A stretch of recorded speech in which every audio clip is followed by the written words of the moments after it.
인사하겠습니다. 샬롬, 샬롬, 반갑습니다. 오늘 말씀의 제목은 예수님 안 믿는 파 또는 예수님 안 믿는 당 이런 뜻으로 함께 은혜 되시기 바랍니다. 먼저 13절에서 17절까지 내용은 예수님께서 자신을 책잡으려 나온 자들이 있는데 먼저 바리새파 중의 사람들 그리고 헤롯 땅, 헤롯파 중의 사람들이 나와왔습니다. 그들과 논쟁하는 장면이에요. 지금 장면은 언제죠? 예수님의 마지막 일주일 중에 3일째인 수요일 날 권위 논쟁과 함께 바리새파와 또 헤롯 땅과 좀 이따 볼 내용인 사두개파 사람들과 논쟁하는 장면이에요. 14절에 먼저 그들은 사두개인들이 예수께 왔죠. 아니 바리새인들이 왔죠. 그리고 헤롯 땅 사람들이 왔는데 표현이 바리새인과 헤롯 땅 중에서 사람을 보내매 이제 그런 사람들 몇몇 뽑아서 말 좀 잘하고 그런 사람을 한번 보냈던 것 같아요. 14절 와서 이르되 선생님이요 이렇게 되어 있는데 NIV 성경에는 teacher 이 정도로 되어 있습니다만은 킹제임스 버전에는 master라고 되어 있어요. 마스터 주인이란 뜻이에요. 사실은 그게 더 가깝긴 한데 아마 이들의 의도가 불순하게 나왔기 때문에 아마 티처로 NIV 성경을 하고 있는 것 같습니다. 선생님이여 우리가 아노니 당신은 참되시고 아무도 꺼리는 일, 즉 누가 나와오더라도 당신에게 그는 공평하게 대했다는 뜻이에요. 꺼린다는 뜻이. 꺼림칙하다. 우리가 생각하기 어때요? 좀 깔끔하고 잘생긴 사람이 나오면 와가지고 질문한다든가 나오면 환영하고 거지가 나오면 박대할 그런 보통의 사고방식을 모든 사람은 가지고 있지 않습니까? 또 병자들이 나오면 냄새도 나고 이렇잖아요. 그런 부분들인데 예수님은 그렇지 않았다는 게 한 번도.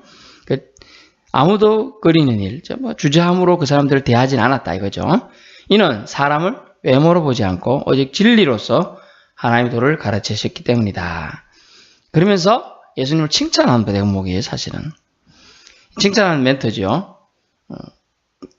객관적으로 듣기에 이 칭찬 아주 듣기가 좋습니다. 하지만 주님은 그들의 말 그대로 외모로 사람을 보지 않고 진리로서 판단하십니다. 그래서 이들이 낳은 의도를 주님은 알고 계셔요.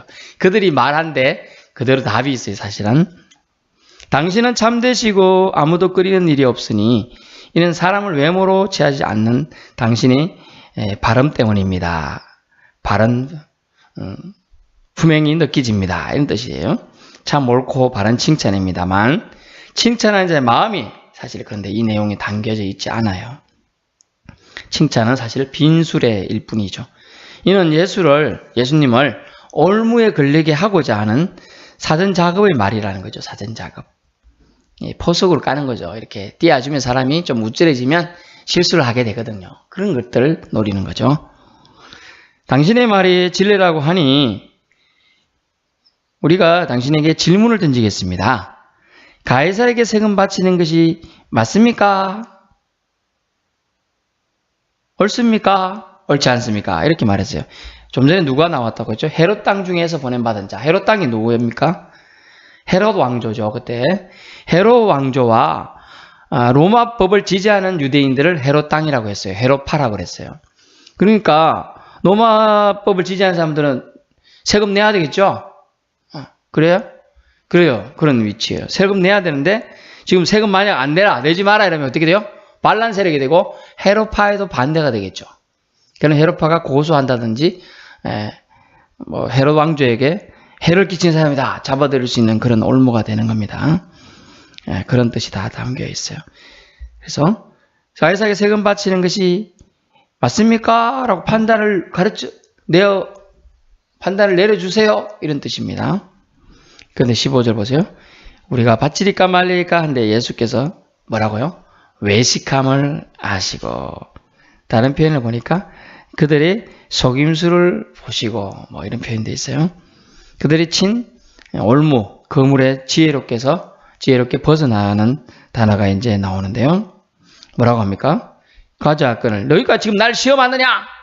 지금 이렇게 얘기하신 거예요. 그리고 그 내용이 뭐냐면 난 너의 시험거리 아니까 대답하지 않겠다. 이렇게 하지 않고 뭐라고 합니까?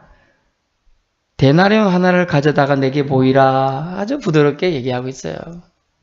데나리온은 한 노동자가 일일치, 하루치 일한 노동의 대가로 받는 품삯의 한 데나리온이라고 합니다. 한 데나리온. 근데 오늘날 뭐 제가 일할 때는 한 5만 원 선이었는데 지금 한 10만 원 선이라고 합니다. 그래서 한 10만 원 정도 된다. 하루 아침 6시에 나가서 저녁 6시나 7시까지 일하면 받는 일당이 되겠어요. 그 대낮 동전을 가져왔는데 보이니까 그러면서 예수님은 보이라고 그들에게 요청했잖아요. 그들이 보여줘요. 그리고 또 질문을 던지는데 자기도 눈이 있잖아요. 예수님도 눈이 있어요. 판단할 수 있어요. 근데 그렇게 하지 않고 이 형상과 이 글이 누구의 것이냐 이렇게 질문하면서 그들이 질문하고 그들이 말하게끔 해서 자신이 말을 한 개도 안 하는 것처럼 지금 그들을 지혜롭게 대처하고 있습니다. 그래서 그들이 뭐라고 합니까? 물으니까 또 그들은 아니까 이제 말을 하죠. 가이사의 것이니이다. 그랬어요. 가이사는 케사르라는 뜻인데 그 당시 황제의 이름을 케사르라고 이렇게 황제의 통칭 오늘날 말하면 보통 명사 그런 개념이에요. 17절 예수께서 이르시되 가이사의 것은 가이사에게 케사라에게 하나님의 것은 하나님께 바치라 하시니 그런 가르침에 예수께서 가르침에 매우 놀랍게 여기더라. 저 사람이 본래 학문이 없는 사람이다. 저 배운 적이 없는 목수주 나부랭인데 저렇게 멋진 비유와 가르침을 해볼 수 있을까라고 상당히 어스타니시 아주 놀랬다라는 걸 알 수가 있습니다. 서프라이즈 할 수 있어요. 어떻게 보면 질문에 대한 엉뚱한 답변이죠. 질문하면 그냥 세금 내라 했으면 원래 유대 백성들은 어렵게 좀 노예생활하는데 세금 내라 했기 때문에 어용이다 이래가지고 막 백성들의 일반 백성에게 질타를 받을 것이고 세금 내지 말라 했다 그러면 헤로파나 또 정권에 아부하는 세력들이 올무에 걸려듭니다. 그런 건데 지혜롭게 답합니다.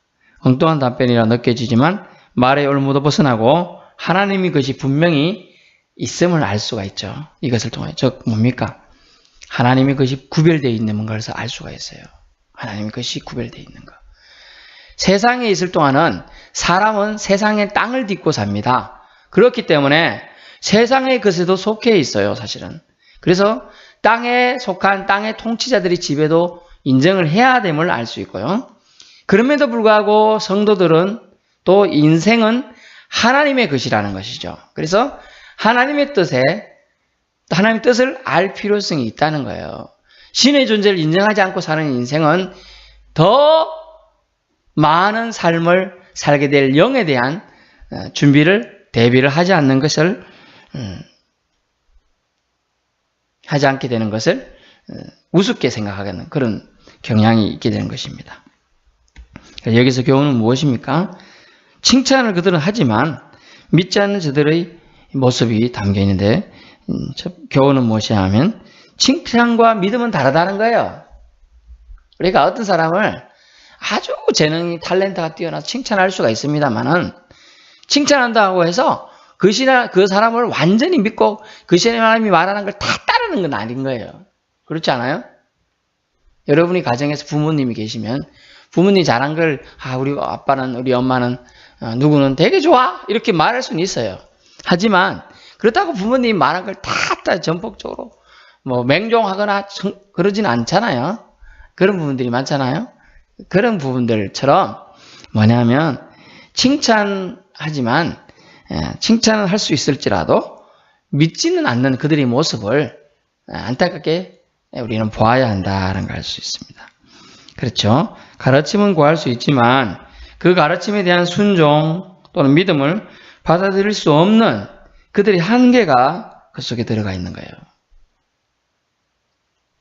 겉과 속이 다른 사람의 모습 속에서 우리 모습이 있지 않나 우리는 여기서 살펴보아야 한다는 것이죠.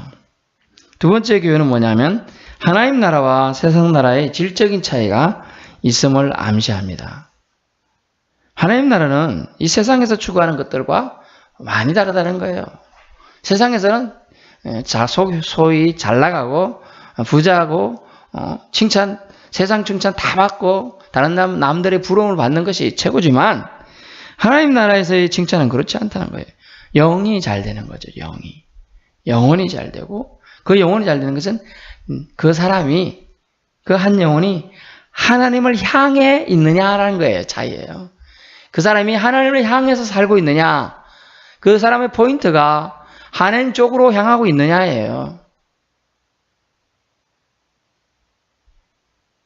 어떤 고사성에 보니까요, 동물, 특히 여우라는 동물은 죽을 때 자기 고향이 있는 쪽으로 고개를 돌리고 죽는다고 그래요. 본능적으로 그럴 가능성이 많죠. 본능적으로. 하지만 사람은 본능적으로 하나님을 향해야 된다. 그래서 다른 동물들 고개 쳐들기 힘들지만 사람은 너무나 쉽게 할 수 있다. 그래서 사람은 하나님을 찾아야 사람의 가치다. 사람으로 인정받는 거예요. 그렇지 않으면 짐승보다 못한 사람이 될 수도 있다는 거예요. 우리가 어디에 포커스를, 포인트를 두고 살아야 하냐? 다른 건 사실 과정이라는 거죠. 직업도, 직장도, 공부도, 결혼도, 삶도, 뭐 이런 것들 다 사실 과정인데 본질은 뭐냐? 우리 영혼이 잘 되는 거예요. 우리 영혼이 하나님을 향하고 하나님 안에 거하던 거, 이것이 가장 큰 본질이라는 것이죠. 그래서 하나님 나라와 세상 나라의 질적인 차이가 있으니까 우리는 어디에 더 포커스를 둬야 되느냐. 이렇게 예수님께 와가지고 자기들의 잘남을 또 자기들의 이익을 옹호하기 위한 올무를 거는 이것이 정말 어디에 포커스를 둔 겁니까? 세상 나라에 포커스를 둔 거죠. 정작 예수님의 가르침을 받기 위해서 질문을 던졌다면 어떨까요? 그들이 예수님 때문에 구원받는 은혜가 그들에게도 흘러갔을 것입니다. 그렇지만 그들은 그런 뜻이 마음이 없었죠. 18절부터 27절까지는 부활에 대한 얘기가 나옵니다. 본문에 누가 왔습니까? 사두개인들이 왔는데요. 부활이 없다는 사람들이 와가지고 부활을 주장하는 것이 아니라 부활이 없다는 사람들이 와서 부활에 대한 당신들의 주장, 또 예수님이 얘기하는 주장에 대한 토를 다는 거죠. 그게 잘못됐다는 반박을 하고자 하는 거예요. 자세히 살펴보면요. 부활이 없다는 사상을 가진 사두개인들이 등장합니다. 이 사두개인은 엘리트층들이었어요. 뭐냐 하면 종교 귀족들의 대부분이 이 사두개인이었다고 해요. 사두개인들은 부활이 없다. 그리고 찬사도 없다. 그래서 그들은 모세오경만 하나님 주신 진리의 말씀이고 그 외에는 다 객가지고 짝퉁이다. 이렇게 얘기해서 모세오경만 철저히 신봉하려고 했어요. 원리주의자들이었어요.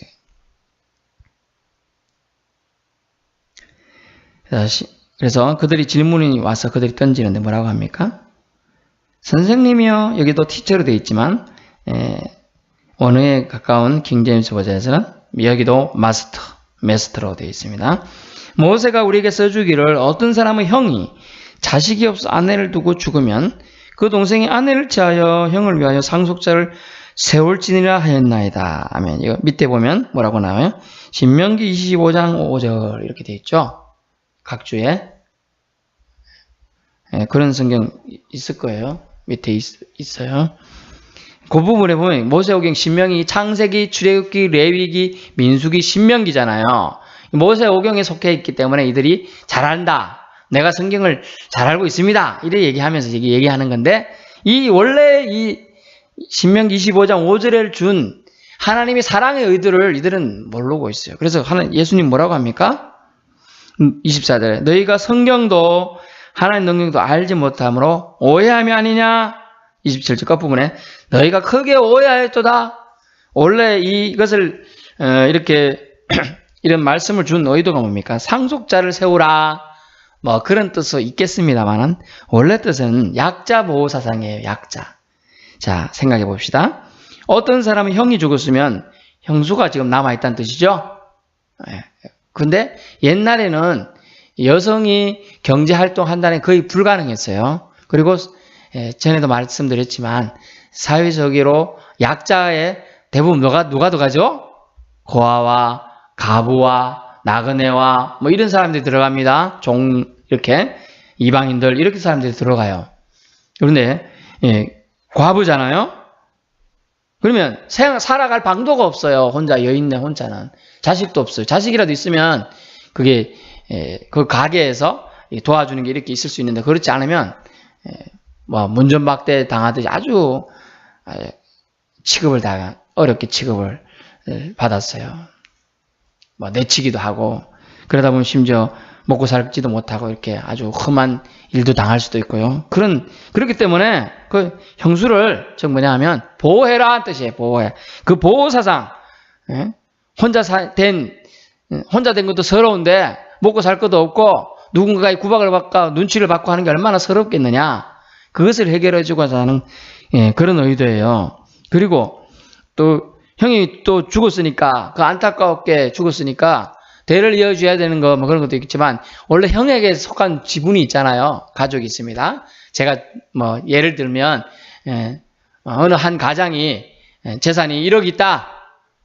형하고 아우가 2명 있었다. 그러면 5천만씩 이렇게 재산이 간다고 예정을 합시다. 5천만 원씩. 그런데 가야 되는데 어떻게 되죠? 죽었으니까 여기 어디로 가야 돼요? 밑으로 가야 되니까 없어.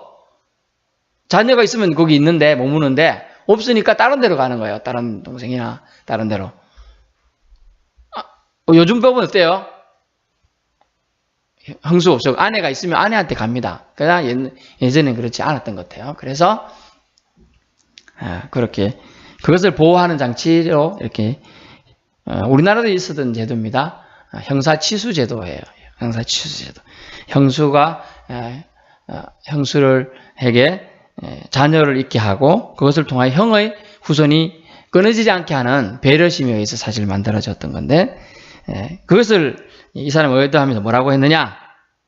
7형제 예를 듭니다. 20절에 7형제가 있었는데 얘는 2명이에요. 7형제예요. 마지가 아내를 취하다 상수자 없이 죽고 둘째도 쭉쭉쭉 그러다가 7째도 형수를 취했는데 결국은 아무 자녀도 없이 다 그냥 죽었어요. 오늘날 같으면 이렇게 7명의 남편을 얻었잖아요. 이 여자가. 그리고 자손도 없어요. 엄청나게 그 여인에게 막 나쁜 화살들이 날아갔을 것 같아요. 그러면서 문도한 이 질문 던지는 의도가 뭡니까? 이 사람들이. 23절 7사람이 다 그를 아내로 취하였으니 부활 때 곧 그들이 살아날 때에 저 같으면 이거 23절 질문을 바꿨을 거예요. 그 한 사람이 7명의 남자들과 결혼했었으니까 부활 때 그들이 살아날 때 그 중에 누구의 아내로 부활합니까? 지금 이런 질문이에요. 사두개인이 부활을 인정한다 그랬지 안 한다 그랬어요? 사두개인은 부활을 믿지 않는 사람들이에요. 그래가지고 부활을 믿는 사람들과 예수님을 질타하는 거예요. 지금 뭐냐? 당신들은 부활을 믿는다고 하는데 이게 말이 되느냐? 7명과 결혼했던 사람이 만약 부활한다. 그럼 첫째 부인으로서 부활할 거야? 둘째, 셋째, 넷째, 다섯, 여섯, 7째로 갈 거야? 어떻게 할 거야? 지금 그 얘기로 하면서 반박하고 있는 거예요. 올무에 거는 거예요.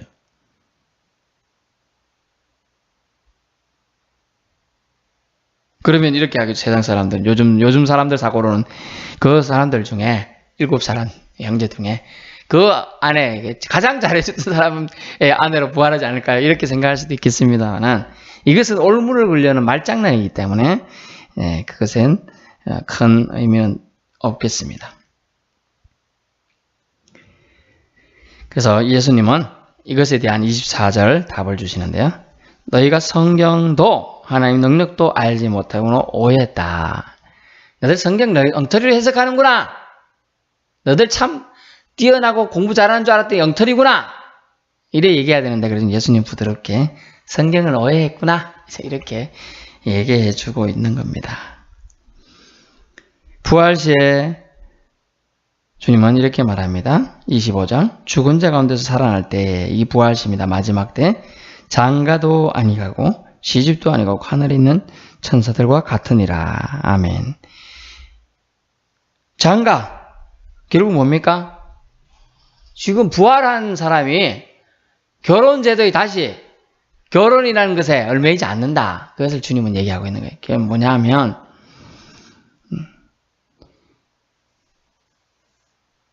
사람이 죽으면 어떻게 되죠?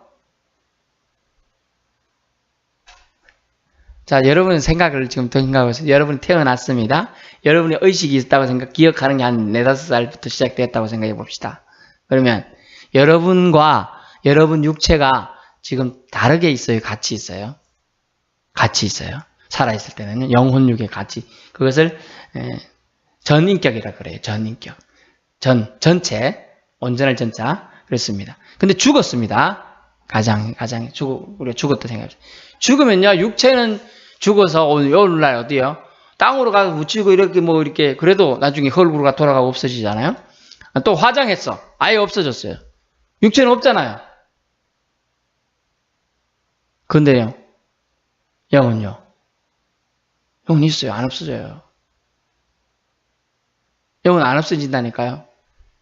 우리는 이해 안 되는 개념인지 모르겠지만 지금 인류 역사가 있은 이후로 얼마나 많은 사람이 있을게요. 지금 현재 세계 인구가 약 70억 가까이 된다고 그래요.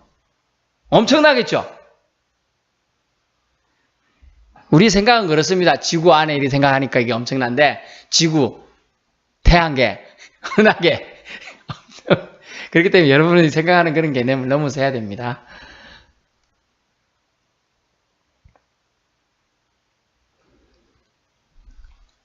부활시에는 장가도 시집 가는 것도 없다. 그리고 예수님은 이렇게 결론을 내서 하늘의 천사들과 너희가 같아질 것이다. 천사가 결혼합니까? 결혼 안 해요. 결혼할 필요도 없고요. 오로지 하나님을 영화롭게 하는 존재로 지원받는 것이 천사니까요.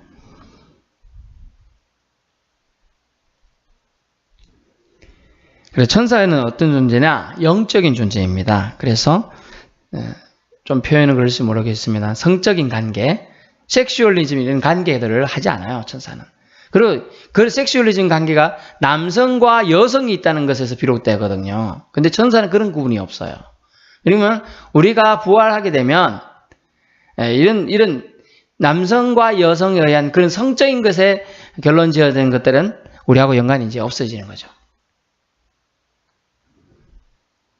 예수님이 가르치시면 하나님은 죽은 자의 하나님이 아니라 또한 산 자의 하나님이시라고 또 말씀해 주고 있습니다. 27절 하나님은 죽은 자의 하나님이 아니요 산 자의 하나님이시라. 뭐 뜬금없이 예수님은 왜 이런 말씀을 하셨는가 생각하실지 모르겠지만 좀 26절에 우리 살펴보겠습니다. 죽은 자가 살아난다는 걸 부활이라고 합니다.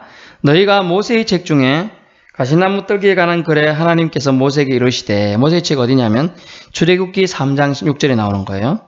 모세가 떨기나무 불꽃 가운데에 있는 그래서 나무가 타는 걸 봤는데 사람을 나타난 천사라고 할 수 있고 사람이라고 생각할 수도 있지만 나무가 타지 않는 걸 봤잖아요. 그런 장면들을 보면서 그 속에서 만난 하나님. 그래서 나는 누구의 하나님이다 이런 얘기를 하는 걸 우리 기억을 해볼 필요성이 있습니다. 근데 그때 대목이 어떻게 기록되어 있느냐?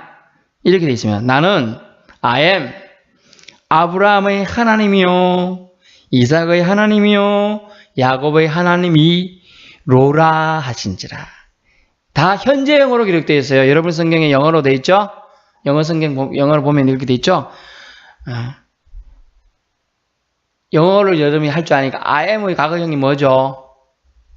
was 라고 해요. 자, 나는 아브라함의 하나님이요 이게 아니고 나는 아브라함의 하나님이었다. 이삭의 하나님이었다. 야곱의 하나님이었다. 야곱의 하나님이었도다. 과거 형태가 아니고요. 현재형으로 기록되어 있다는 거예요. 이게 과거형으로 있다면 왜냐면 아브라함이 죽었어요? 안 죽었어요? 죽었어요. 이삭도 야곱도 죽었어요. 죽었는데 왜 현재형으로 기록했느냐? 이거 의문을 제기할 필요성이 있죠. 현재형으로 왜 기록했냐면 그들의 육신은 다 죽었지만 영은 살아있기 때문에 아직도, 그래서 우리가 알지 못하는 곳에 있기 때문에, 영은 살아있기 때문에 주님은 산자의 하나님이시라는 거예요. 아브라함도 지금 살아있다. 이삭도 살아있다. 야곱도 살아있다. 나는 그들의 하나님이다. 지금 현재 그들의 하나님이라는 거죠.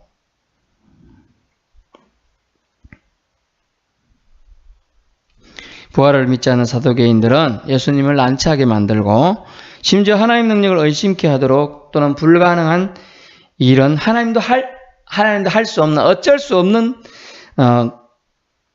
것으로 여기면서 하나님의 권위를 떨어뜨리려는 불경선의 의도가 오늘 찾아온 질문에 있는 것입니다. 그러면 교훈이 뭡니까? 사두개는 세상 상속의 문제를 사실 얘기하면서 부활이 없음을, 자기들이 주장하는 부활이 없음을 주장하려고 하는 의도였어요, 사실은. 하지만 죽은 형제에 대한 호의로 행하고 그것을 규례로 주신 하나님의 그 진정한 사랑의 의도는 이해하지 못한 거죠. 그러면 우리는 뭘 생각해 봐야 될까? 몸은 죽이고 영혼은 죽이지 못할 사람을 두려워할 것이 아니라 몸도 죽이고 영혼도 죽일 수 있는, 능히 죽일 수 있는 하나님을 두려워해야 된다는 걸 알 수가 있어요. 몸은 여러분, 아브라함도 이삭도 야곱도 죽었습니다. 몸은 죽었어도 영혼은 살아있다는 거예요. 영은 살아있다는 거예요. 마지막 때 하나님의 능력에 다시 그들을 부활시킨다는 거예요. 부활시킨다. 욥기 19장 26절에도 부활에 대한 얘기가 있어요. 욥기 19장 26절. 자, 읽어드리겠습니다. 욥기 19장 26절.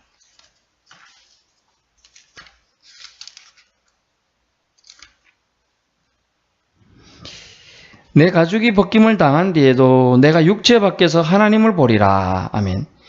이게 뭐냐면 자기가 죽은 뒤에도, 육체를 벗어난 뒤에도 하나님을 본다.